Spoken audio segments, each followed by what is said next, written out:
Listen, we want to get right to what's going on today. We are so excited that we have the Adult, I keep messing the name up, so I'm going to read it. The Adult and Teen Challenge Women's Center from Eugene joining us.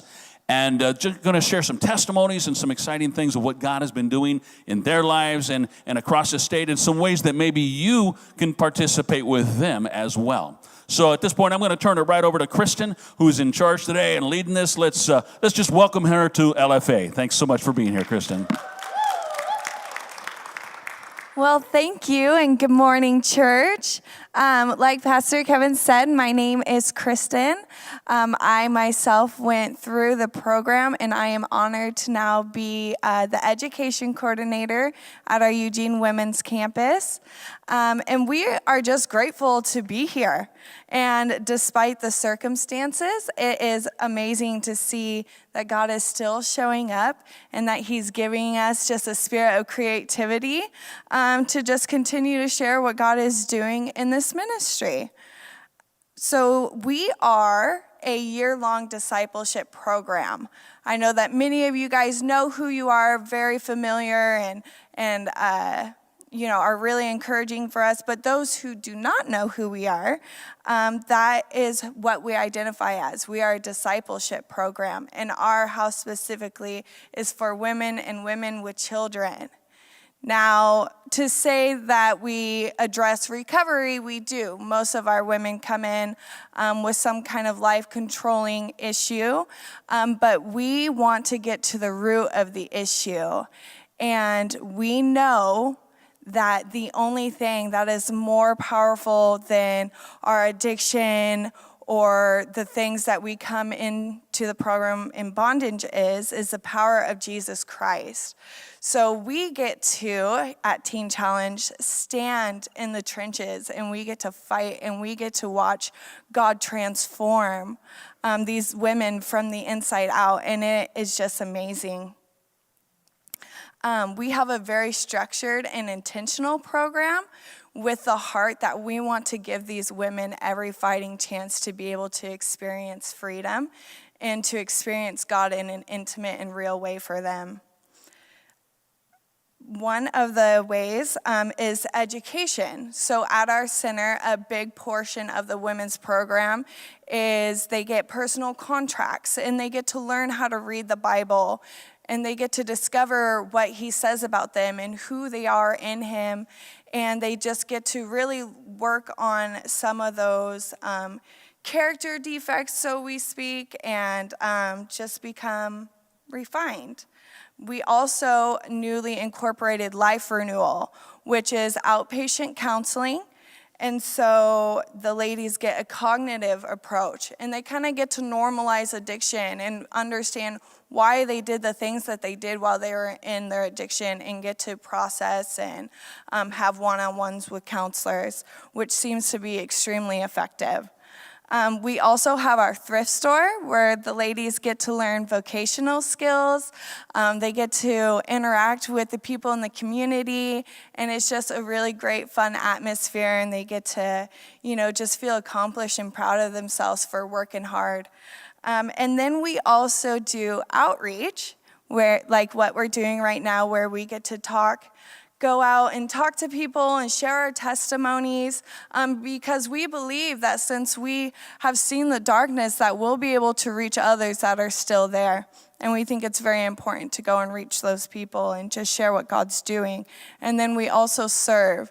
So we love to be able to give back what we have been given.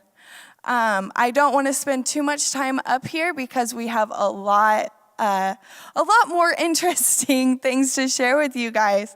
You're going to hear a bunch of different ways for you to get involved with our program, to come alongside us, but you're also going to hear some amazing testimonies of redemption and of just total heart transformations, and I'm super excited.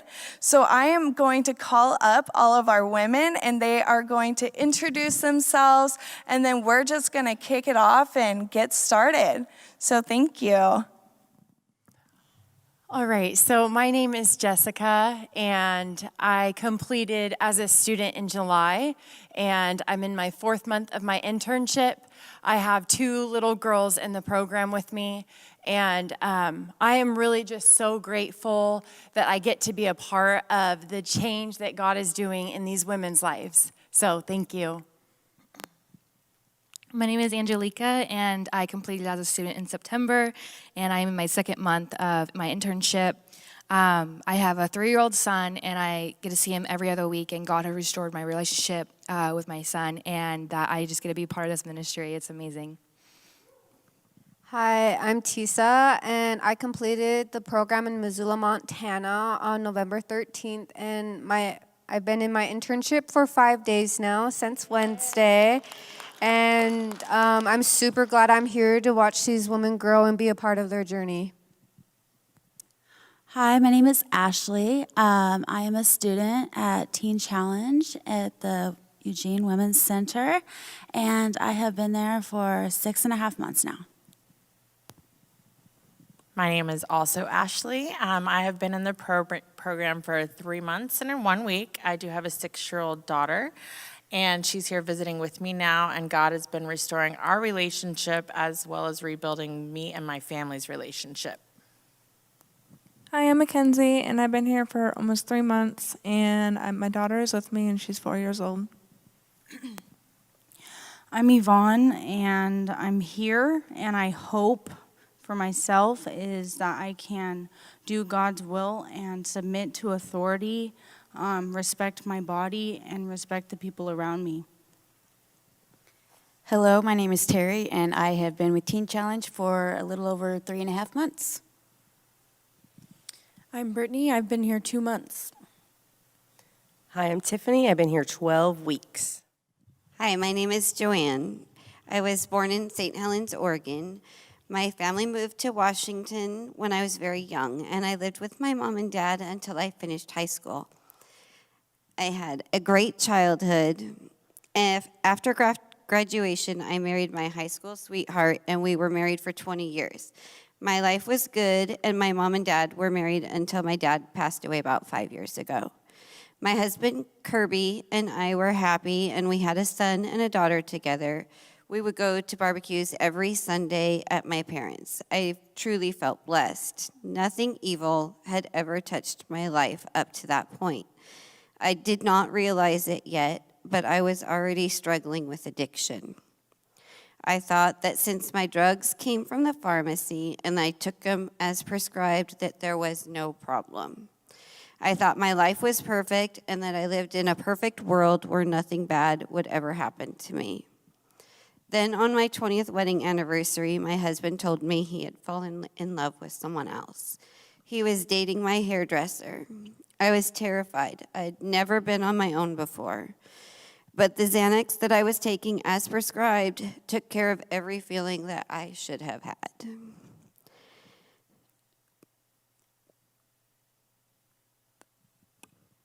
I took Xanax for every feeling and oxycodone for the pain that I might or might not have had. I never let myself feel anything. My doctor was prescribing me 14 benzos a day and 14 oxycodone a day with methadone for any breakthrough pain. Nothing was breaking through on that amount of drugs. Looking back now, I can see why my husband left. I was just a shell of the girl he had once loved. I did not feel anything. I did not shed one tear when he left. At this point, I was still wondering why this was all happening to me and who was to blame. My perfect life was falling apart, and all I did was take another pill. Then a few years later, I was over at a friend's house and ran into a man I had rented a room from right after my husband and I split up. He had just been released from prison. I was single and attracted to him, so in my drug-induced stupor, I thought, why not? We went on one date, and he never left. He stayed sober for about 2 weeks. I knew that he had used heroin and meth in the past, but I was sure that he would stay sober. I was offering him a chance at a better life than he'd ever had in the past. I thought to myself that he would have everything he wanted, and that there would be no reason for him to do drugs again. I was so doped out that I didn't even realize I had a drug problem myself. He introduced me to cocaine and a whole new set of friends. I started selling my prescriptions to afford my new lifestyle. One by one, I began to lose everything. I lost my house, my cars, my children, and then I lost my soul to heroin. That was 4 years ago. Since the first time I tried heroin, nothing else has mattered. I've been arrested too many times to count, in and out of jail. I am now a felon, and I have not seen my family for over 4 years. I have been physically and mentally abused by the man who introduced me to that new life.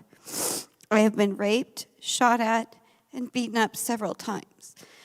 When you live on the streets, there are a lot of rules to follow that I did not know or understand. I lived in a tent behind a trap house, only eating if there was enough money for drugs as well. I had to steal to pay for my addiction, and food was just not a necessity. I knew this was not the life that I wanted. Every time I was released from jail, I would try so hard to stay sober. I would go back to my tent, my friends, and my boyfriend that abused me, and think it would be different this time. At the time, I thought I loved my boyfriend who called me names and abused me. I thought I needed him and that he needed me. I thought to myself that I could not live without him. That if I was nicer, he would treat me better. I used to think that that is what I deserved. The last time I was in jail, I brought meth in with me and I overdosed. I knew at this point I had to make a choice, life or death. Nothing else would work. My family had told me about Teen Challenge, and I told them I would go to treatment, but there was no way I was going for a year. My best friend helped me to get all of my things together and brought me home, let me shower, eat a meal, and talked me into living again. I have now been here for 5 months. I am speaking to my mom and my daughter again and working toward rebuilding those relationships. I am hopeful that someday my son will forgive me. God came into the hell I had created for myself and showed me that I am worthy of his love. If I had not struggled with addiction, I would still be completely unaware of who I am meant to be. I know God chose to save me. I cannot do this alone. He has been with me all along. The lies Satan has told me were very strong, but the truth God faithfully and patiently tells me every day is where I choose to put my faith. I hope to help other women struggling with addiction. Jail is where I heard Jesus for the first time. It was the only place I was ever still long enough to listen. Maybe telling my story will encourage someone to seek the help they need. This program has saved my life. I found freedom in the Lord. Psalms 34, 4-6 says, I sought the Lord and he answered me. He delivered me from all my fears. Those who look to him are radiant. Their faces are never covered with shame. This poor man called, and the Lord heard him. He saved him out of all of his troubles. Always remember, we are not our biggest mistakes, our greatest struggles, or our worst moments. We are beloved daughters of God. Thank you. My name is Stephanie, and I'm from Brownsville. Hi, my name's Adam. My name's Jason. My name is Joseph. Faustino. Amanda. I was addicted to heroin and meth. Drug of choice was opiates in general. Bulimia, and then I masked that with severe alcohol. Meth and heroin. Addiction was like walking through hell. The darkest time in my life. It's very hard and it's lonely. Chaos everywhere, depression all the time, and anger 24/7. My whole family had abandoned me because of all of the pain and suffering I'd caused. And I really had no drive or no hope or just no purpose of living. I viewed myself as a junkie. I saw myself as worthless. I saw myself as I deserved to live under that bridge. The Adult and Teen Challenge program for me was a place of peace, a place where I could finally find out who I was intended to be, and who honestly God created me to be. The program was easy for me to be in, but it required change, and that was the hard part for me. It was difficult, but it was worth it. No pun intended, it's challenging. It's definitely a beautiful process, but it's in no terms easy. The hardest year ever, but the best. I found who I was without drugs, without alcohol, without an eating disorder. I learned that I'm chosen, that I'm accepted, that I'm loved. God is a God of forgiveness, of mercy, of grace. I found freedom from the chains that I'd worn my entire life. And I learned that my past does not define me. My identity now and forever is I'm a child of God. I look to his word and the truth and not to the lies of the enemy. Honestly, it's all because of Jesus. Before, I was a dirtbag. The trust that people have for me now,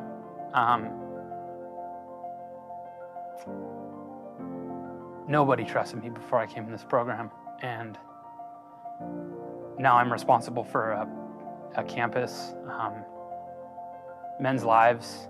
God has entrusted me with a lot, and 12 years ago, that would not have been the case.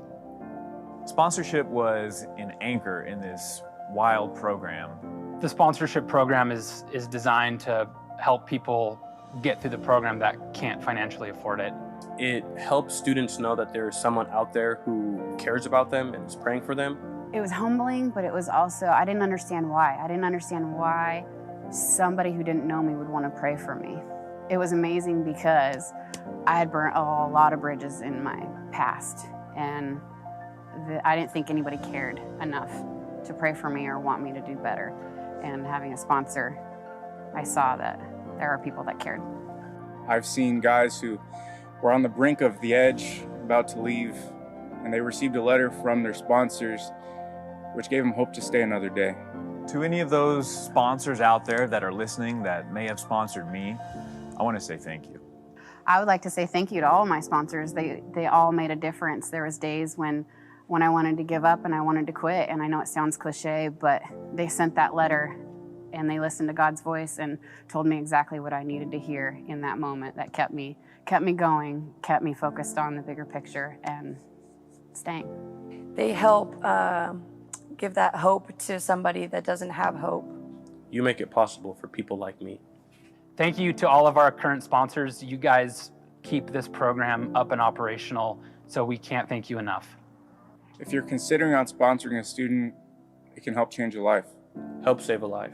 Help change a life. Put hope within reach.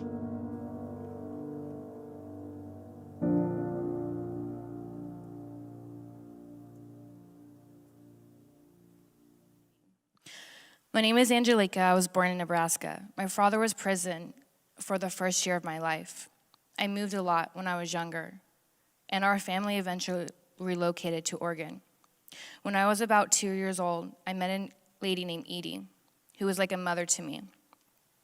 Growing up, in my family, it was toxic, and all I knew was chaos. My mom was constantly in and out of my life. My dad was an alcoholic when I was a kid and worked all the time to support us kids.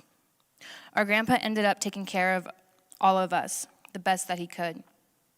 A couple of years later, we were separated from my dad. My mom took us, and we were living in cars, tents, and on the streets. My mom ended up with another man who beat her and us kids. He sexually, verbally, and physically abused us, and he ended up going to prison. Shortly after that, my siblings and I got put into foster care. My first foster care home was filled with toxic parents that only hurt me more. September 2006 is when my world crumbled, when I got the news that my dad died. Shortly after I found out, everything started to spiral out of control. I started smoking weed, cigarettes, and drinking alcohol. I hated the world and was angry with everything and everyone. I got news that I lost my best friend and her baby in a car accident a couple years later. At 14, I was a runaway for months until I came back to live with my mom. One day, my stepfather put hands on me, and I told my mom to choose between him or I, and she chose him. This is when I started to use harder drugs. Me and my friend were walking home after drinking at a party, and we were abducted and tied up with men surrounding us. We ended up being left in a field the very next day and got help from the police. At 16, I was beaten to a gang, and that was the first time I tried heroin. Drugs led me to men, gangs, and being raped. It consumed my life. But eventually, I went to treatment and got out just to go back to using. I had my best friend come and get me, and I ended up getting clean and staying clean for the next 2 years. We started dating and had our son, Michael, together. Life felt like it was going good and that I would be okay. But 6 months after having my son, I started using again. I found out that my second mom, Edie, had passed away, which only fueled my addiction. I tried to hide everything but got caught. A couple years later, the father of my child was done with me and my use and tried gaining custody of our son. My addiction took a turn for the worse after that. I didn't care about anything anymore, and I started escorting, robbing people, and becoming violent. I knew I needed more help, but I felt completely alone. I tried to get clean, but ended up losing my son for child endangerment for having my son in a car while shooting up drugs. After that, I completely lost myself and became my own worst enemy. My son's grandma gave me an ultimatum to get clean or she would take my son for good. I made it to Adult and Teen Challenge, walk into the program. I didn't want to be here, but I continued anyways. In November, I gave my life to the Lord. It hasn't been easy, and many times I have wanted to give up, but I continue to push through. God has restored my relationship with my brother, sister, and my son's grandmother. I had been able to learn what forgiveness is like with the help of God.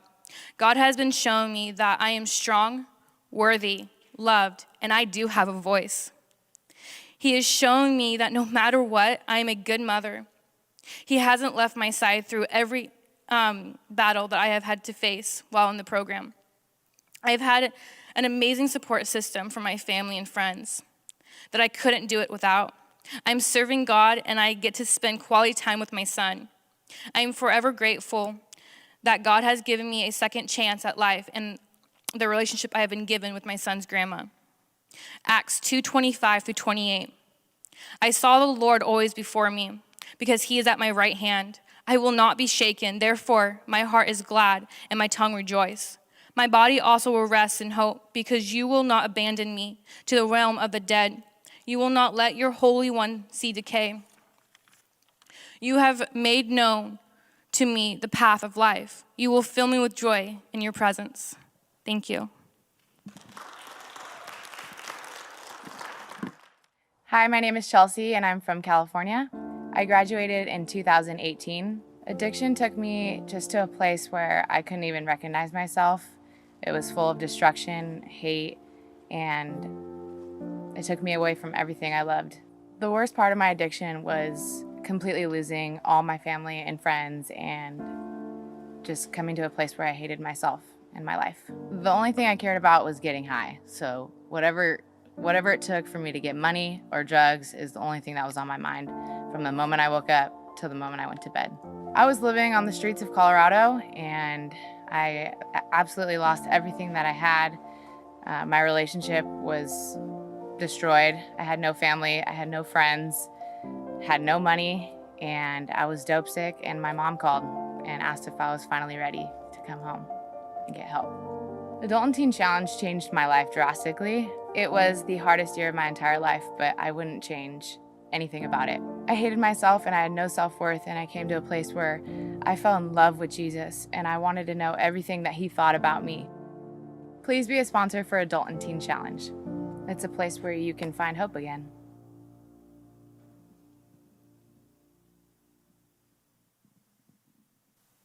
All right, you guys, so now I'm going to ask a couple of our students a few questions about the sponsorship program.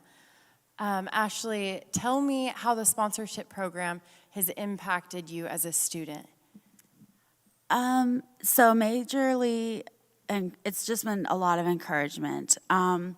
Like when I just feel like I can't go on anymore, and because it's a little tougher than I anticipated, and I come home from work and I get like encouragement, like letters or cards, just telling me I can do this with God's help, persevere, and get through it. And it just brings me joy and peace, and it's been really encouraging. I love that. Thank you. Also, Ashley, for you, can you share just how the sponsorship program has impacted you as a student? So, like Ashley said, it's really good because when you go to work at the thrift store, or if you have a challenging day, you're just discouraged, or maybe you haven't heard from your family in a while, or due to the COVID, you can't have visits. So whenever you come home and it's like surprise, God knew right then and there you needed the letter, the encouragement to know that a family is sitting around their table praying for you to mend your relationships, to mend your life, to put things back in order, just to make His will be known for your life. It's really encouraging, and it always happens at the right moment. That's awesome. Thanks, you guys. I also was a sponsored student in the program, and one specific time that I remember that impacted me the most was when we were at an itineration. Like I said, I have 2 little girls that live at the house with me, and we were getting ready for lunch, and my daughter was throwing a tantrum. And there's a room full of people, so I was very embarrassed and felt like everyone was watching me. And I take her out of the room, and I have an intern come and get me and tap me on the shoulder to tell me that there was somebody that wanted to sponsor me, somebody that believed in me and that wanted to help me get through that program. And just in that moment, I saw God show up, when we feel like we can't do it, and we get those letters of encouragement, it just helps us to push through and to keep on going. I have another question for you. If there is somebody out there that is thinking about sponsoring a student, what would you say to them? I would say take the leap of faith. If God's putting it on your heart to sponsor a student, it is a big impact. You have no idea the hope that it puts in our hearts.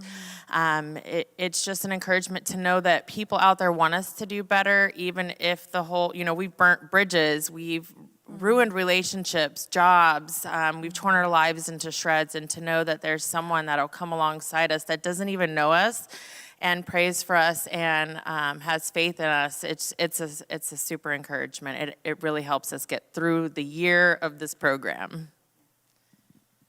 That's awesome. Thanks, Ash. I think it would mean more to the student than you could imagine. So they just need that. It would really be appreciated. Yeah. Like they said, we do come in here with lots of bridges broken, relationships broken, with no trust, nobody that maybe believes in us or has faith in the Lord.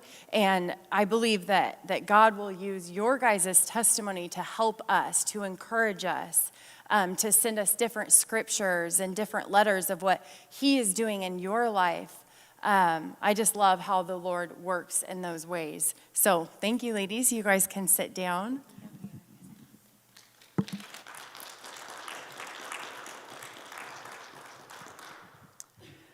All right.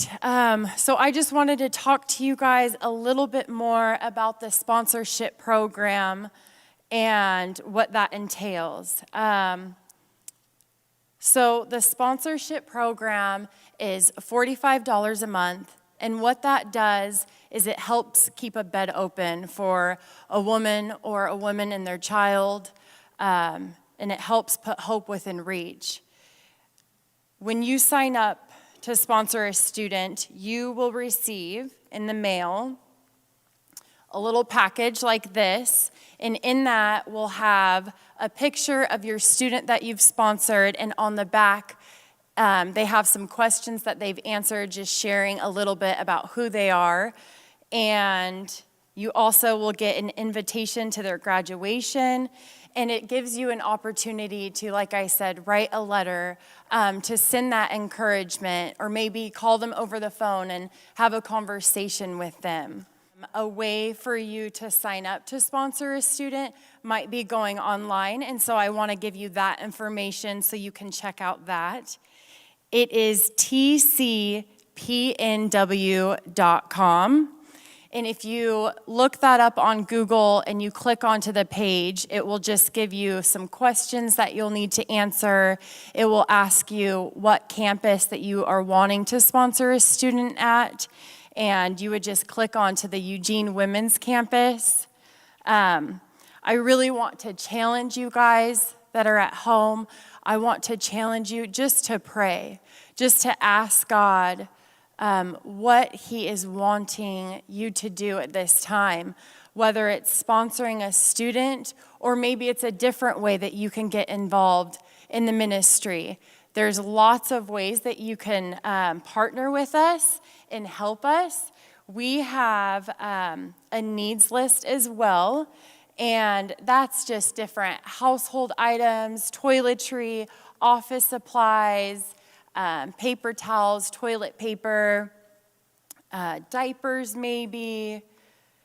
And since it's that time of the year, Christmas time, we also have our tree lot that just opened. Yesterday was our opening day, and that's in Eugene on the corner of West 11th at the Umpqua Bank.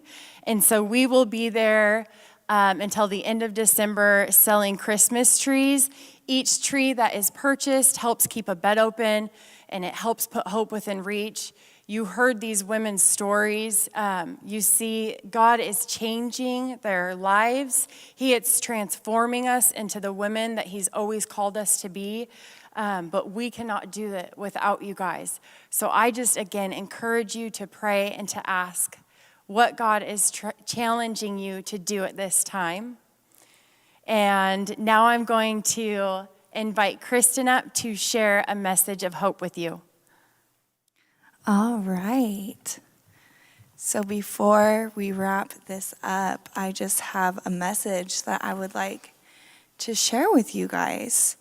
And just during these times, I can't help but to reflect on a story that comes out of Exodus chapter 17.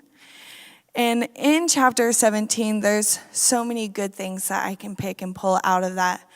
But there is one thing in particular that I want to touch on, and that is going to be through scripture verses 9 through 13. And I'm just going to read it out really quick because I feel like there's power in that. So if you have your Bibles at home, read along with me. So Moses said to Joshua, "Choose for us men and go out and fight with Amalek. Tomorrow I will stand on the top of the hill with the staff of God in my hand." So Joshua did as Moses told him and fought with Amalek, while Moses, Aaron, and went up to the top of the hill. Whenever Moses held up his hand, Israel prevailed. And whenever he lowered his hand, Amalek prevailed. But Moses' hands were growing weary, so they took a stone and put it under him, and he sat on it, while Aaron and held up his hands, one on one side, one on the other side. So his hands were sturdy until going down of the sun. And Joshua overwhelmed Amalek and his people with the sword. The first thing that catches my attention was that during this literal battle, Moses went to pray. They were facing life and death, yet this battle depended on prayer. And here's the beautiful part. Aaron and Ur were there to support him when Moses' arms were feeling weak. And I know from experience, we all face battles. For some, we fight the battle of addiction, depression. We fight the worry that comes from losing a job or the fear of a pandemic. But one thing I know for sure is that we are never left to fight it alone. Let this challenge us to lift one another up, to intercede during each other's battles, because we were never meant to do this on our own. See, because there's something our situations don't realize, and this is it. They are not coming against us, but they are coming up against our powerful and mighty God. Be encouraged and have hope, church. See, distance sometimes isn't always a bad thing. Sometimes it leaves us in the best position to see victory. And I just leave you with that. And now I am going to hand this over to Pastor Kevin. Thank you. Thank you for having us. We're so glad you've been with us today. Ladies, wonderful job. It was great. Great to hear your stories and to see the video stories. We're just thankful that you're willing to share that and glad that we're a part of that. Glad that we're a part of what God is doing in your lives.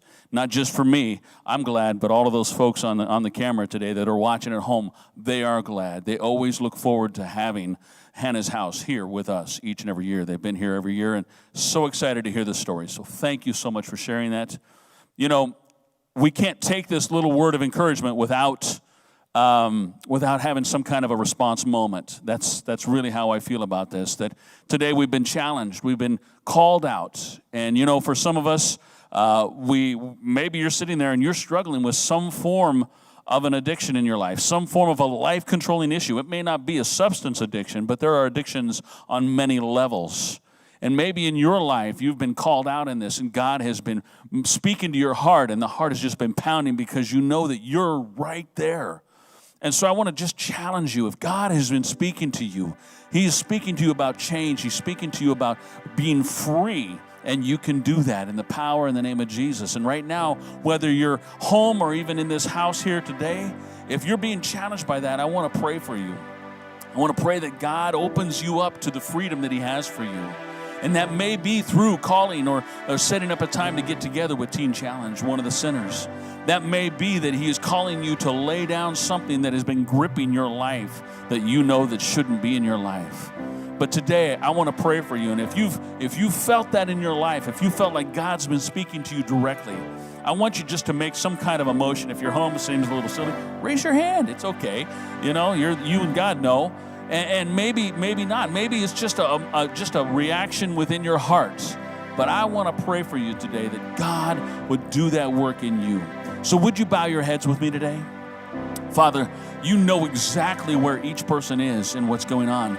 They may be struggling with some form of a life-controlling issue in themselves right now, whether it's an addiction to a substance, an addiction to pornography, it could be an addiction to food, it could be an addiction to a lot of different things, God. And right now, I pray that whatever it is that we are being convicted of in our lives that has got a hold of us, that we run to in place of you when we're struggling, I pray that we can begin to lay that down and put our hope back in you. That, God, we can make you the king in our lives, in our situation, that we look to you, not to the items that we have been holding onto as the replacement for you. So today, God, I pray that this be the starting point, the marker in people's lives, that you would touch them, that, God, you would allow them the opportunity to begin today to do this in their lives. We just ask this, Lord God, touch them today, right now, wherever they're at, in your name. Amen. Amen. You know, as we wrap up today, I just want to reiterate what the ladies were saying about the sponsorship program. It can make all the world of difference to people to know somebody cares beyond the few that they live with. So we encourage you to be involved in that. The very least you can do is be a prayer partner with them. But there are some of you who can do more. You can take on a sponsorship of an individual. You can be a participant in that. If you want to do that, like she said, you can go to the website. The other thing is they're going to be leaving us with some sponsorship packets, and you can stop by the office this week and pick one of those up, fill it out, turn it in, and become a sponsor for Teen Challenge. We encourage you to be involved in that level, but also today, as a way of blessing them. You know, normally when we gather, we take an offering to bless them, especially coming up on Christmas and all the extra expenses that are going to be going on. I want to challenge you, Lebanon First Assembly, I want to challenge you above your tithes and your offerings that you would normally do. I want to encourage you to give something to Teen Challenge today. Mark it on there. If you go in online and mark it, you can click Other and write Teen Challenge. If you're texting, you can click Other and type Teen Challenge. If you're dropping it off, add something onto your envelope for Teen Challenge. But I want to challenge you, let's step up and let's provide something extra for them for this holiday season. Will you join me in that challenge? I know my wife and I will be a participant in that, and we challenge you to as well. I want to thank you for joining us today. We're so glad you're here.